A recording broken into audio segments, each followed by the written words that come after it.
Etika dakwah dipakai, fikih dakwahnya dipakai. Paling menyebut nama, gak pernah tuh ada kebun binatang keluar, nggak ada. Ini sekarang kiai dikatain. Jadi walaupun ngaku turunan Nabi harus pakai syariat. Kenapa? Orang zaman sekarang ngaku turunan Nabi 14 abad lamanya jarak dengan baginda Nabi, bahkan sudah hampir 15 abad, masuk ke abad ke-15. Tapi kalau kelakuannya ternyata nggak ngikutin Nabi, bahkan cenderung merusak syariat, maka jangan ngaku turunan Nabi, memalukan.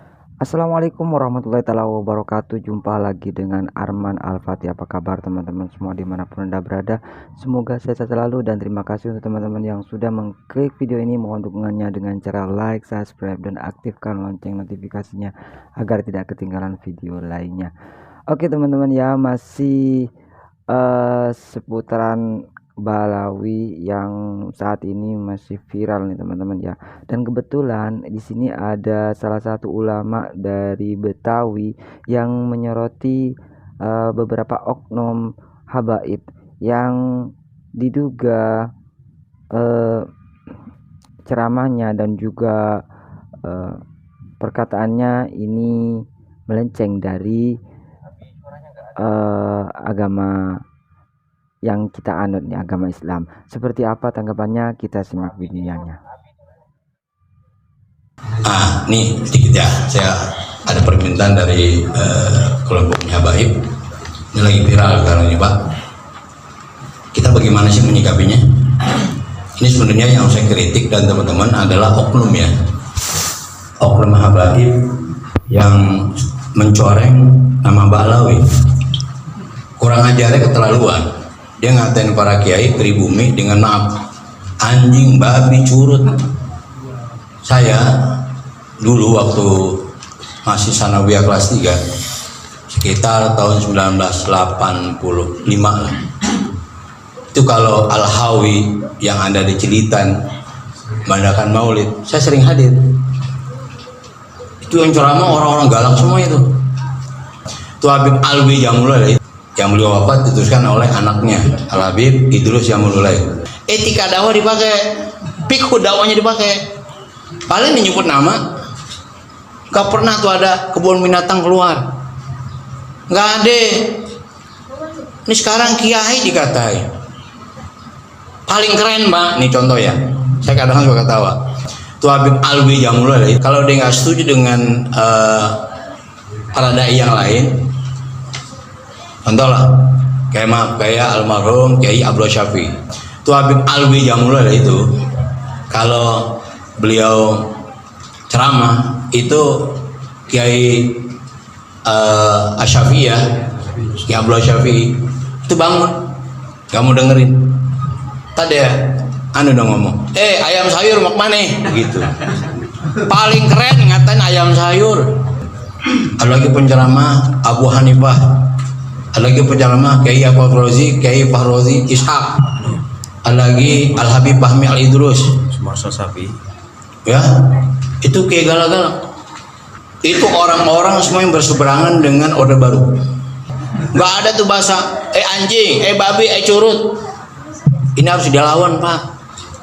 Saya bilang Anda tuh merusak marga Ba'lawi. Masa kita pribumi diem aja dikatain begitu? Aneh sih ulama Betawi. Lo sopan, gue segan. Lo araguan, gue lawan. Begitu. Tapi sekali lagi saya nggak bicara nasab, bicara soal moral.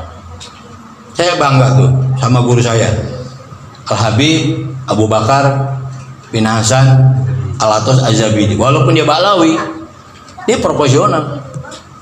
Yang namanya katakan walaupun pahit, dikatakan sama dia. Qulil haqqa walau kana. Katakan yang benar walaupun pahit, disampaikan. Nasihatin tuh habaib. Ya kan? Tapi resikonya dibenci sama para habaib yang lain. Bagi dia nggak peduli. Kan ini orang rusak ini.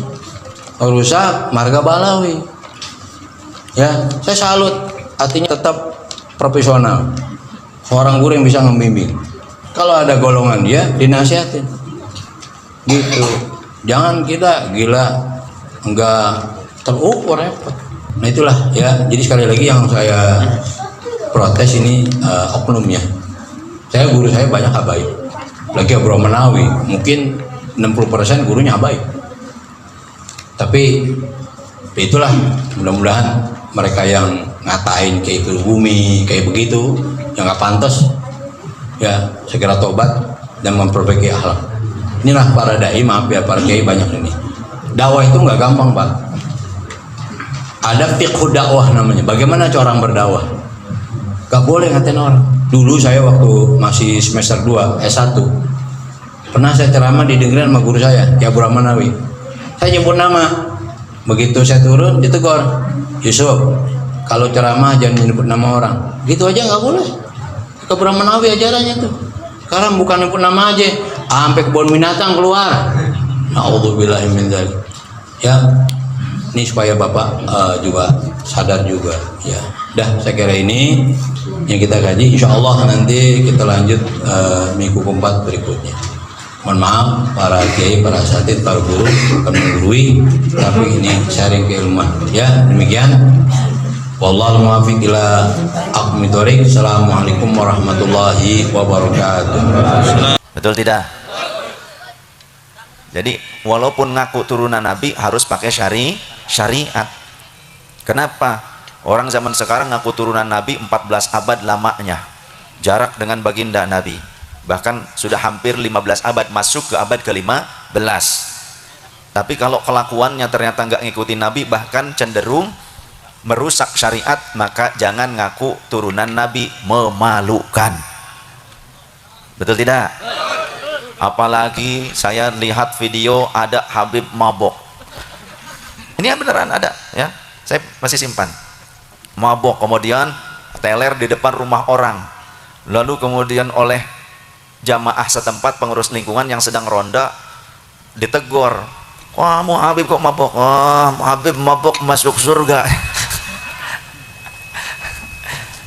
Kacau ya, ente mabok gak boleh, aneh mabok gak apa-apa katanya, mabok tuh ya. Apakah benar orang yang mengaku turunan Nabi? Kalau benar, apalagi belum jelas, apalagi nggak benar, apalagi mbuh turunannya siapa, gitu kan? Ini mah andai beneran turunan Nabi. Contoh di sini ada dzurriyyah Mbah Sunan Gunung Jati, ya, bukan saya. Di sini ada barangkali di sini, itu kan?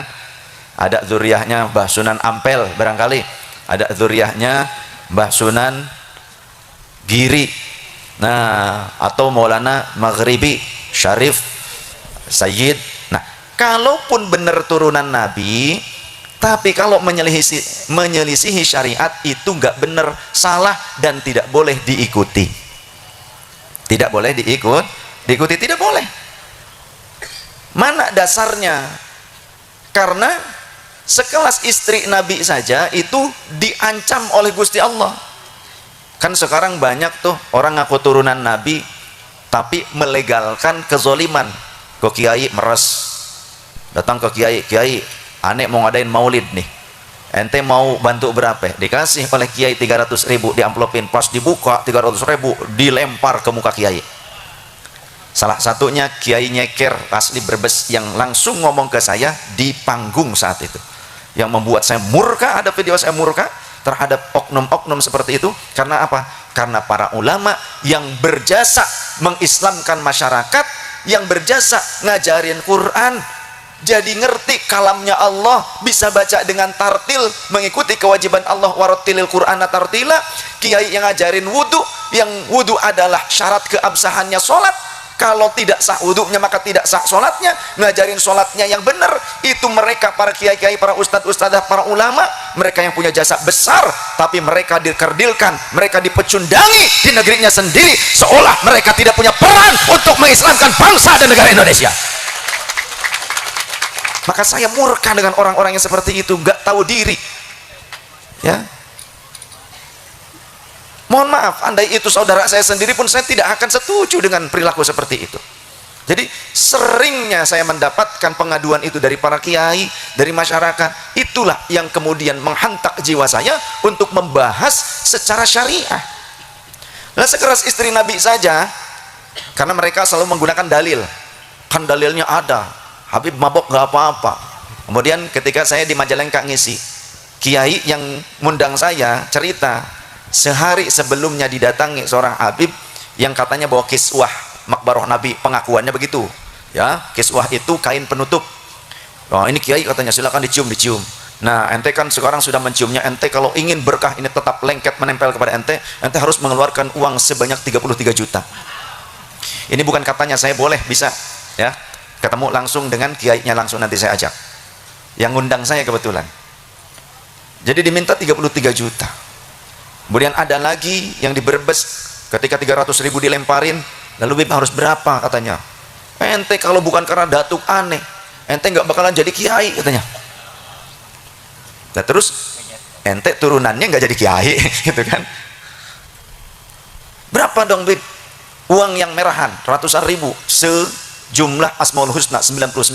Jadi mintanya 9.900.000. Ini nyata di Brebes tuh, yang 99 itu di Brebes kejadiannya. Masya Allah. Lah kiai cuma hasil daripada ngajar ngaji, kadang juga mereka harus nyawah, harus berkebun ya. Banyak korban di sini di Brebes. Nah ini ada korban juga Pak Yai, Masya Allah. Jadi mulai sekarang kalau ada orang yang bertindak seperti itu, bagaimana sikap kita? Lawan! Setuju? Kalau ada yang mengintimidasi ulama, kiai, memeras kiai, apa yang harus kita lakukan? Setuju? Kudu wani, wis saiki wis wani wae kagok wani wis. Jangan mau, jangan takut kualat.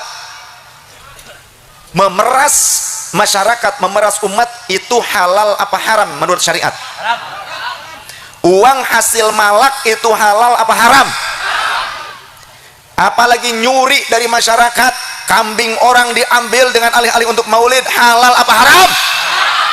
Haram. Haram. Nah gini, tindakan memeras dan mengintimidasi itu tindakan yang sesuai syariat atau bertentangan? Bertentangan. Dapat pahala apa dapat dosa? Dosa. Baik, kita coba pelajari dari Al-Quranul Karim, kalamnya Allah Ta'ala. Kita ini orang Islam, nggih? Orang Islam, kitab sucinya Al-Quran. Mereka melakukan tindakan itu, melegalisirnya, menghalalkan kezaliman itu pakai dalil. Dalilnya surah Al-Ahzab ayat 33. Innama yuridullahu liyudhhiba ankumur rijsa ahlal baiti wa yutahhirakum tathhira. Wallahu wa rasuluhu a'lam bimuradi wa makna.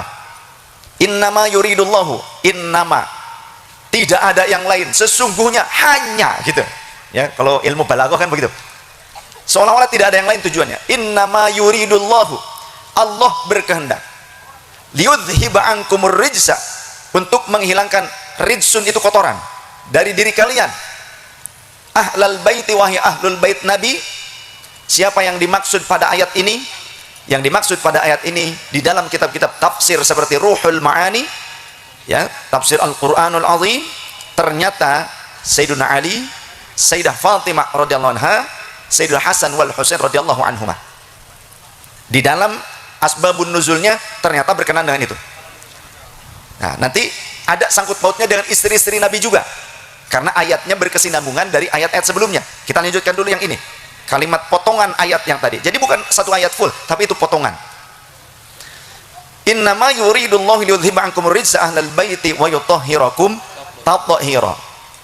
Yudhhiba ankumur rijsa ahlal baiti wa yutahhirakum tathhira, dan Allah bertujuan untuk menyucikan kalian dengan sesuci-sucinya. Lantas kemudian ada orang yang menggunakan potongan ayat ini dengan tujuan untuk memvalidasi, membenarkan tindakan buruknya yang bertentangan dengan syariatul Islam. Padahal isinya, ini kan potongan ayat yang sempurnanya. Nah harusnya qori yang bacanya ya, ya setidaknya yang suaranya bagus. Ini saya bawa ini ya. A'udzu billahi minasyaitonir rajim. Bismillahirrahmanirrahim. وقرن في بيوتكن ولا تبرجن تبرج الجاهلية الأولى وأقمنا الصلاة وآتينا الزكاة وأطعنا الله ورسوله إنما يريد الله ليذهب عنكم الرجس أهل البيت ويطهركم تطهيرا. Wallahu wa rasuluhu a'lam bimuradi wa ma'na. Shadaqallahul azim. Wa qarna fi buyutikunna wa la tabarrajna tabarrujal jahiliyatil ula wa aqimna as-salata wa atina az-zakata wa ati'na Allah wa rasulah. Baru innama yuridullahu wa qarna fi buyutikunna wallahu wa rasuluhu a'lam bimuradi wa ma'na. Ini khitabnya kepada muannats. Wa qarna fi buyutikunna, khitabnya kepada muannats. Kepada siapa? Ternyata dari ayat sebelumnya diketahui ya nisa'an nabi, tujuan ayat ini adalah peringatan kepada istri-istri Nabi. Istri Nabi yang hidup serumah dengan Nabi, yang ngelayani Nabi, ngeladeni Nabi, bisa dipeluk dan bisa memeluk, bahkan bisa melihat aurat Nabi. Lah kita sekarang bisa nggak seperti itu? Nggak bisa. Sekelas istri Nabi yang sangat disayang oleh baginda Nabi saja, oleh Allah diperintahkan waqarna fi buyutikunna, wahai istri-istri Nabi, berdiam dirilah kalian di rumah-rumah kalian. Untuk apa? Menjaga diri kalian. Wala tabarrujna tabarrujal jahiliyatil ula, dan jangan kalian bersikap seperti sikapnya orang-orang jahiliyah, wanita-wanita jahiliyah, dalam cara berpakaian, dalam cara berbicara, bersikap, beretika. Jangan seperti wanita jahiliyah. Tuh, ini istri Nabi, apalagi cuma ngaku turunan kayak kita-kita di zaman ini, ya. Wala tabarrujna tabarrujal jahiliyatil ula wa aqimnas sholata, dan tegakkanlah sholat oleh kalian wahai istri Nabi. Istri Nabi harus sholat. Turunan Nabi gimana? Boleh nggak sholat turunan Nabi?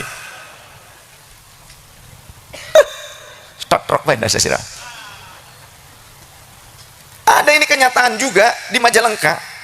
Pas namu waktunya sholat, kemudian adzan, ayo ke masjid kita sholat, ente aja yang sholat, Habib mengenai sholat gak suka surga, gitu ngomongnya.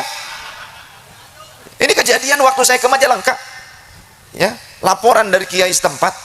Astagfirullahaladzim, rusak ini nama keluarga Nabi, rusak kesucian ahlul bait Nabi, rusak dengan orang-orang seperti itu, ya. Ahlul bait Nabi yang dimaksud Sayyidah Fatimah radhiyallahu anha, Sayyidina Ali karramallahu wajhah, Sayyidina Hasan wal Husain radhiyallahu anhuma. Wala tabarrujna tabarrujal jahiliyatil ula wa aqimnas sholata wa atinaz zakata. Wahai istri-istri Nabi, tunaikanlah zakat. Artinya harus berbagi. Jangan ini mengaku turunan Nabi malah malakin. Ulama yang harusnya disayang oleh kita diperhatikan. Mereka yang berhak mendapatkan infak dari kita, ya.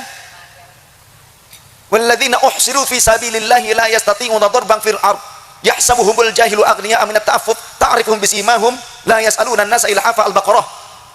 Mereka para orang-orang yang berdakwah dengan cara ngajar ngaji, bukan cuma jadi penceramah, khutbah, bukan. Yang dimaksud adalah orang-orang yang alim yang mengajarkan ilmu mereka, bukan penceramah, bukan. Jadi kalau jenengan bisa memberikan hadiah yang besar kepada penceramah atau kepada vokalis solawat, kepada artis solawat, tapi kalian tidak punya perhatian kepada guru-guru kalian yang ngajarin Al-Quran, kalamullah, yang ngajarin kalian sholat yang benar, ngajarin zakat, ngajarin puasa, ngajarin haji, kalian tidak punya perhatian kepada mereka di kampung kalian, maka berarti kalian sudah su'ul adab kepada orang-orang yang berhak mendapatkan penghormatan kalian. Laisa minna, kata Rasulullah, bukan kelompokku. Man lam yujilla kabirana, yang tidak bisa hormat kepada orang yang lebih tua di antara kita. Wa yarham soghirona, yang tidak mampu menyayangi orang yang lebih muda di antara kita. Kemudian wa ya'rif li'alimina haqqahu, yang tidak mengerti haknya orang-orang alim di antara kalian. Maka kata Rasul, bukan kelompok kami. Artinya jika kita selama ini bisa baca Quran dari siapa? Dari guru di kampung apa dari saya? Dari kiai kampung. Kalian bisa sholat yang benar menurut syariat karena saya apa karena guru di kampung? Tapi pernah kalian nengokin gentongnya kiai kalian? Enggak kelingan. Sedangkan saya, kalian enggak perlu ngelihat gentong saya, kalian sudah ngasih. Tapi sekarang belum. Nanti. Udah, saya mah husnuzon aja, husnuzon gitu ya. Saya tidak akan suuzon. Saya yakin nanti dikasih. Enggak dikasih juga kebangetan. Enggak maksa, cuma kebangetan aja. Tapi saya berkali-kali ya, bahkan saya modalin sendiri ya, enggak masalah. Saya ke Batam, tiket satu orang 2 juta lebih. Saya berdua dengan istri 4 juta bolak-balik 8 juta. Di sana kemudian sewa hotelnya juga. Sampai pulang nggak dikasih uang sepeser pun, alhamdulillah tetap ngaji saya. Dan nggak kapok, saya tetap berangkat lagi ke sana. Dan itu berkali-kali. Ya, di Lampung pernah seperti itu juga. Sampai tiket pesawatnya saya beli sendiri begitu. Ini masalah. Ya inilah perjuangan. Yang penting doakan saja Allah memberikan kecukupan kepada yang fakir ini. Dan yang penting ilmunya manfaat. Tapi jangan ditiru, Kiai. Jangan ditiru. Begitu. Ya. Ya enggak apa-apa, enggak apa-apa. Bukan karena itu, intinya gini, kita tetap ngaji, yang penting ngaji. Karena kemarin saya di Hong Kong, ya. Pekan lalu, beberapa hari yang lalu lah saya baru pulang dari Hong Kong. Oleh-olehnya dong. Oleh-olehnya ini, oleh-olehnya pelajaran. Orang di sana ngaji nggak gratis seperti kita. Bukan bayar ke saya, bukan, bayar tempat. Jadi di sana sewa gedung. Kebetulan masjid itu ada 8 lantai, ada 4 lantai. Itu kita harus sewa. Dan sewanya mahal dan rebutan. Karena tidak banyak masjid. Kalau di luar masjid gedung itu, klosetnya nggak ada showernya. Jadi kalau obeh, ya pakainya tisu. Tapi kalau di toilet masjid, di gedung masjid begitu ya, maka ada showernya biasanya. Obehnya pakai air. Kalau di luaran, mau di mall, di mana, di gedung mana, ya pakainya tisu. Kira-kira gimana? Orang kita kan nggak bisa seperti itu ya. Walaupun padahal sah saja asal tisunya tisu kering dan tidak mengandung parfum, tidak wangi. Boleh istinja, itu analoginya dengan istinja bil hajari. Podo bae karo obeh nganggo watu gitu kan. Tapi jangan pakai kelereng. Watu ini kudu sing keset supaya apa? Supaya reged-regede tai itu bisa terbawa. Maka tisu juga bisa dianalogikan dengan istinja bil hajar. Jadi ternyata mereka patungan bayar gedung yang mahal, kemudian juga bawa bekal makanan sendiri dan jauh. Meskipun dia memang pakai kereta cepat, kalau kita pakai Wush dari Jakarta ke Bandung itu sekitar 40 menit. Nah di sana pakai kereta sampai 1,5 jam pakai keretanya, kereta cepat, berarti jauh banget, lebih dari Jakarta Bandung jaraknya. Tapi tetap mereka datang. Musim hujan, jadi orang-orang pada bawa payung. Hujan, tiba-tiba hujan begitu, tetap datang jauh-jauh. Nah kalau kita yang dekat saja nggak mau ngaji, apalagi gratisan, berarti kebangetan. Itu pelajaran yang ingin saya sampaikan. Ya. Itulah tadi ya teman-teman ya, ulasan dari beberapa ulama, dan kebetulan ini dari ulama Betawi yang menyoroti tentang salah satu oknum habaib yang perkataannya ini tidak sesuai dengan syariat. Dan bagaimana menurut pendapat teman-teman semua? Silahkan lanjut di kolom komentar. Terima kasih untuk teman-teman yang sudah mengikuti channel ini. Kita ketemu lagi di video selanjutnya. Mohon maaf apabila ada salah-salah kata. Akhirul kalam, wabillahi taufiq walhidayah, waridha wal inayah. Assalamualaikum warahmatullahi wabarakatuh.